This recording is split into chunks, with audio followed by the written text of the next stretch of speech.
அண்மை செய்தி ஒன்றை பார்க்கிறோம். திருப்பூர் விவகாரம் தொடர்பாக சிறுமி கூட்டு பாலியல் வன்கொடுமை வழக்கை மகளிர் ஆணையம் கண்காணிக்கும் என்று மாநில மகளிர் ஆணைய தலைவர் குமரி புதிய தலைமுறைக்கு அவர் பேட்டியளித்திருக்கிறார். அண்மை செய்தியாக பார்க்கிறோம்.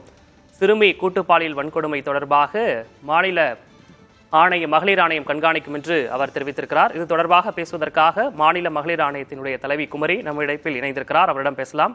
மேம் வணக்கம். வணக்கங்க. இந்த விவகாரத்தை பொறுத்த வரைக்கும் எந்தெந்த வகையில நீங்க கண்காணிக்கலாம்னு திட்டம் வச்சிருக்கீங்க? இல்லங்க, ஆக்சுவலா காவல்துறை உரிய நடவடிக்கை எடுத்திருக்காங்க.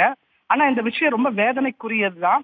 நம்முடைய தமிழ்நாடு தான் முதல் மாநிலமாக இந்த போஸ்கோ ஆக்டுக்கு ஒரு எஸ்ஓபியும் தயாரிச்சு வச்சிருக்காங்க, ஸ்டாண்டர்ட் ஆபரேட்டிங் ப்ரொசீஜர். அதே மாதிரி ஜீரோ டாலரன்ஸ் இன் செக்ஷுவல் அஃபென்ஸ், அது ரொம்ப தெளிவா இருக்குது இந்த அரசு.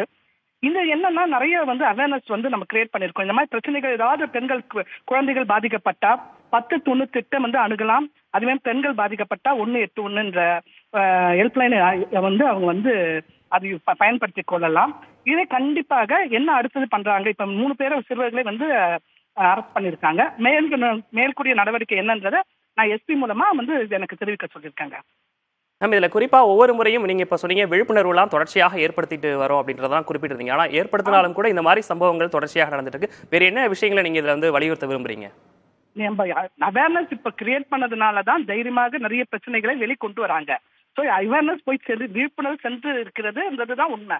ஸோ இல்லைன்னா கொண்டு வர மாட்டாங்கல்ல. நீங்க பார்க்கும்போது இந்த கேசஸ் ஜாஸ்தி இருக்குதுன்னா அதற்கு காரணம் விழிப்புணர்வு. இத்தனை நாள் அது இருட்டில் இருந்தது விஷயங்கள். தனக்கு ஒரு பிரச்சனை என்று சிறுமிகள் நினைத்தா நமக்கு ஹெல்ப்லைன் இருக்குதுன்னு தெரியும். அதே மாதிரி பெண்களுக்கு பிரச்சனை என்றால் அதுக்கான ஒரு ஹெல்ப்லைன் இருக்குது என்ற விழிப்புணர்வு காரணமாக இப்ப நிறைய கேசஸ் தைரியமாக கொண்டு வந்து வெளியில வருகிறது.